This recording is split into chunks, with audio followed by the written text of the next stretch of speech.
everyone. My name is Susan Jarboe, and today I'm here with my fellow panelists, Karen Downy, Loy Williams, Linda Baker, and Reverend Linda Burdett.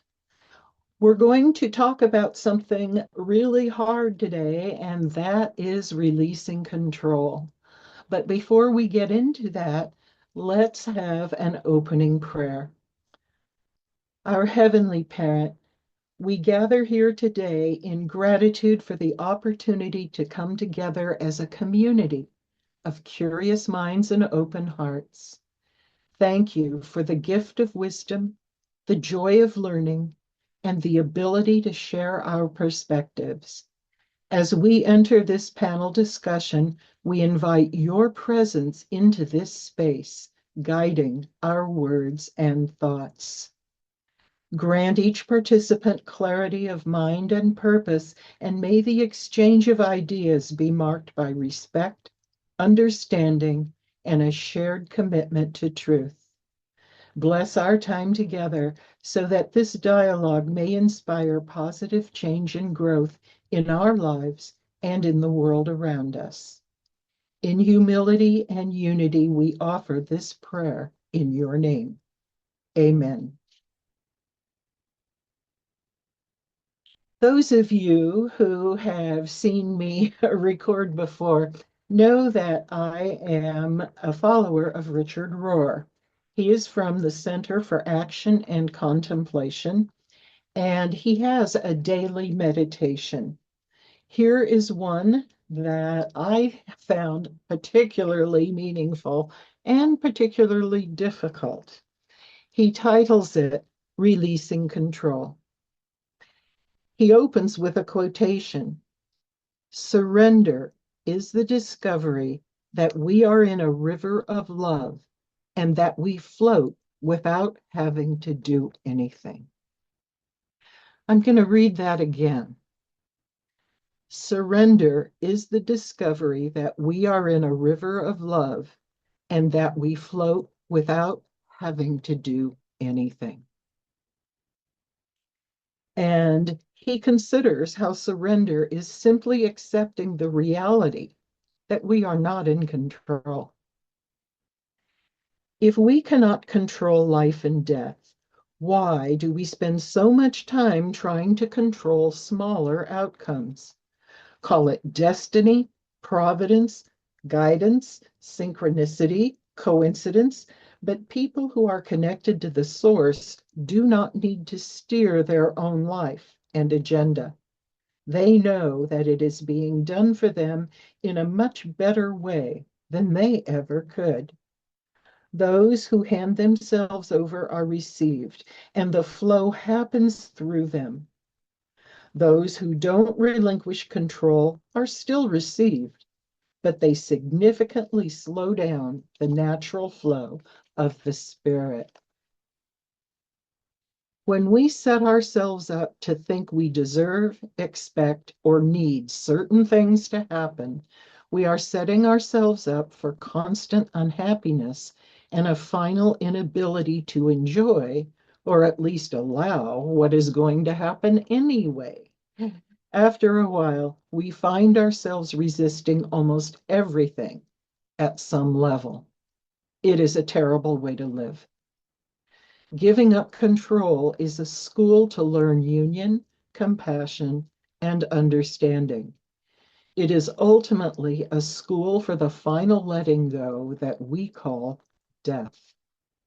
Right now, as we face social uncertainty, economic fragility, and the vulnerability of our own bodies, is there something deeper that we can surrender to that can ground us in disruption? Surrendering to the divine flow is not about giving in, capitulating, becoming a puppet, being naive, being irresponsible, or stopping all planning and thinking. Surrender is about a peaceful inner opening that keeps the conduit of living water flowing to love. I am confident in this, he writes, Every time we surrender to love, we have also just chosen to die. Every time we let love orient us, we are letting go of ourselves as an autonomous unit and have given a bit of ourselves away to something or someone else. And it is not easily retrieved unless we choose to stop loving, which many do. But even then, when that expanded self wants to retreat back into itself, it realizes it is trapped in a much larger truth now, and love wins again. I think I'll stop there.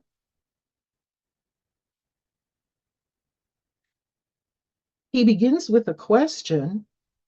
If we cannot control life and death, why do we spend so much time trying to control smaller outcomes?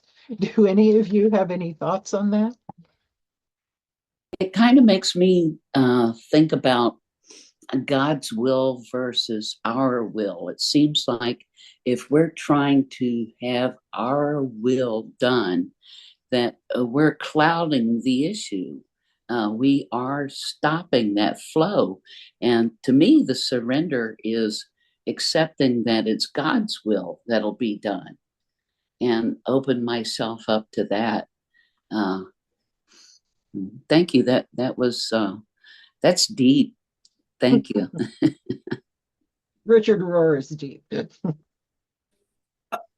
Thank you, Susan. I really liked that.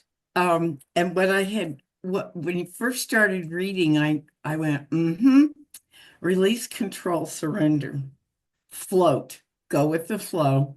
Yes. Expectations equal premeditated resentment. I think one of the very first things I ever learned in Al-Anon. And then also it was like, I think I was raised that, well, first you do what you're told, and that had kind of a certain amount of like having to be right, keeping things in, like controlling myself in this little box with authority all around it. And in surrendering, it's like I could surrender to not knowing. I don't have to know. And the older I get, the more I don't know. It's like I have to keep investigating. And if I'm keeping curious and investigating, that also means I investigate all the things that I didn't think I ever believed or thought right or whatever. It's just gathering information. And I really like that. And I like he used the floating. And it's like I like the going with the flow of the river. And especially now, it's like it's okay to not know. Because then I'm open to something new coming in. But if I'm closed down and not letting go of my preconceived thoughts or expectations, I'm closed to anything new, which is God or the divine coming in. So cool. Thank you very much.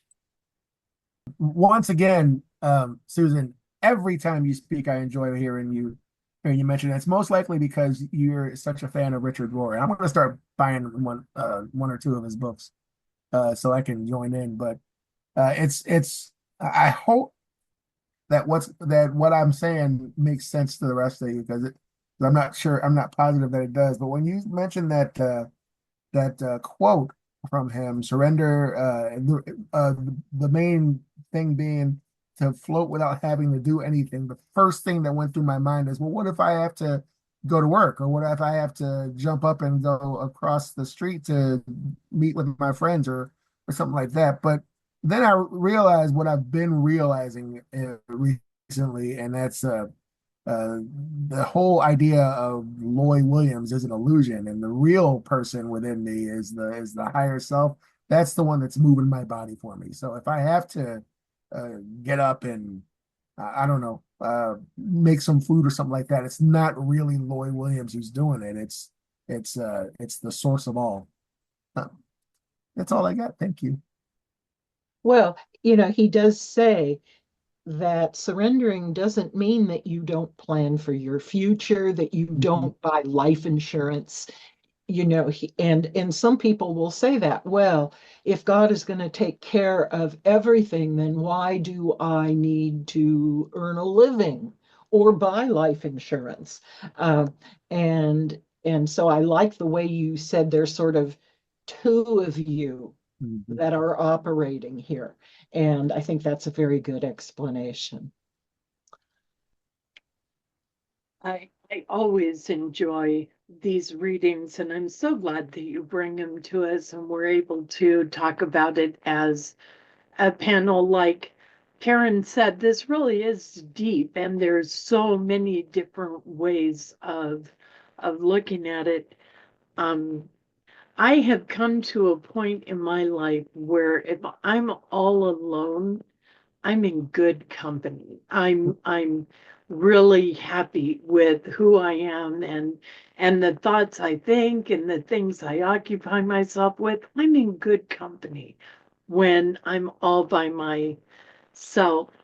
The reading brought to mind, and forgive me if this reference is offensive, I go here often, an episode of Star Trek Next Generation where they got custody of an egg and they were told, don't open this egg. And when they did, they found a beautiful woman. Well, she was an empathetic metamorph, meaning she had no set personality until she was delivered to the emperor who had paid for her keeping, where she would bond with him and then her personality would reflect who he was. So she would like the things he liked and look after the things that he had looked after. And she had been raised in isolation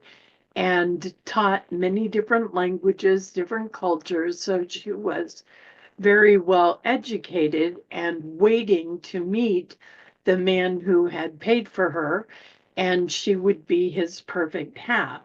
Well, in all of that, she bonded herself to Jean-Luc Picard because when she was around him, she really liked who she was. And I think that's key to control and surrendering control. When I really know that I'm not controlled by the world around me, it doesn't matter what other people think of me. I'm not living to satisfy someone else. I'm able to give up control. I'm not trying to control you. I'm not letting you control me. I'm just letting that go. The other thing that came to mind, and I love you all enough, I will not sing it to you, are lyrics to one of my favorite songs right now that is often sung at Unity Church of the Cumberlands in Tennessee. And the lyrics go, let go of the shore and let the water carry you. And I love that. And I think that's exactly what we're talking about. I sing that when I'm alone and I like myself and I don't have to worry about offending anyone. But I've changed the words to let go of the world and let the spirit carry you. And singing a few verses of that just always brings me to who and what I want to be in the world. It doesn't matter. I'm listening to horrible things happen. Doesn't matter. I'm going to let go of the world and let spirit carry me. So thank you so much for the topic and the reading. And I hope my 2 cents made sense to you. Thank you, Reverend Linda. one comment I want to make, just sort of as a final observation, is that there's a psychological construct called tolerance for ambiguity, tolerance for uncertainty. They're two different things, but here we don't need to worry about that. And people vary in the amount of ambiguity and uncertainty they can accept. And when I read this, I began to reflect on people I have known throughout my whole life who have to control everything. And they're not necessarily trying to be mean either. It's like this is built into them. And what I have noticed about some of those people is they're not particularly happy people. And so I think there are several different kinds of benefits to letting go. I think there are side effects and consequences that are very positive when we learn to float. So thank you all very much for your participation. And thank you, those of you that have taken time out of your day to join with us to talk about yielding control. One of the things that we always say at the end of our panel discussion is we ask you for feedback. We're very interested in what you have to say. And as we commented, this is a pretty deep subject and can cover a lot of ground. And so if there are observations you would like to make or questions you would like to ask, please share them in the comments. If you know someone, maybe a controller, who could use this panel discussion or would enjoy it, share the link with them and perhaps talk with them about what you've observed. We also look for ideas. Are there issues that you would like to hear more about, that you would like us to investigate or research or talk about? Please give us those ideas. We welcome input. And at the end of this program, you can subscribe so that you're always alerted when we have a new posting. And we would really like it if some of you would consider joining us. The panels, as you have seen, vary in composition, and we would love to have more people as a part of the panel. And you wouldn't even have to join all the time. Maybe there's one issue or subject that you really want to have your say about. Well, this panel would be the way to do it. So you don't have to join us permanently. You could show up for just one event and we'd be happy to be with you. There's information about the Unity Church of El Cajon at the end of this video. And again, thank you, panel, for all your contributions, and thank you, audience, for tuning in. Thank you for joining us, and let's stay connected and grow in spirit.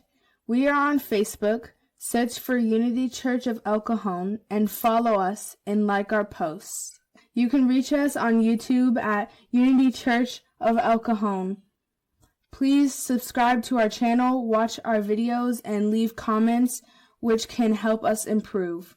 We are on the web at unityofelcajon.org. Email or call our church office to receive our weekly newsletters, which lists all of our activities and opportunities to learn and grow together.